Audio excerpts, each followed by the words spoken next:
Prabangus mados namai Versace sukūrė drabužių liniją H&M drabužių tinklui. Į antradienį vakare vykusi kolekcijos pristatymą susirinko daug žvaigždžių. Donatella Versace pavadino šią akimirką liūdna ir kartu malone. Įdomi patirtis. Liūdna, kad baigėsi kūrybinis laikotarpis. Drabužiai jau parduotuvėse. Dirbau su nuostabiais žmonėmis. Ypatingai žaviuosi Margareta Van de Bosch. Daug išmokau.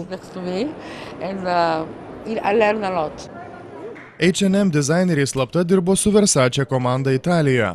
Donatella pasakojo nusprendusi dirbti su Švedijos drabužių gamintojais, nes sulaukė daugelio prašymų. Pasak dizainerės, parduotuvėse atsispindės 4 Versace eros.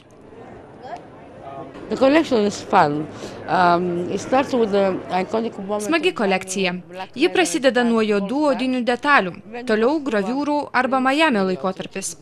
Žmonėms jis geriausiai pažįstamas, tik jauni žmonės jo nežino, todėl nusprendėme jiems parodyti. Paskui revoliucingas Versace laikotarpis, naujos graviūros ir formos iš mano kolekcijų iki šiandienos. Vengo through the evolution of Versace, the prints of my collections and shaped from my new collections until today. Kolekciją bus galima įsigyti 300 parduotuvių visame pasaulyje bei internetu nuo lapkričio 17 dienos.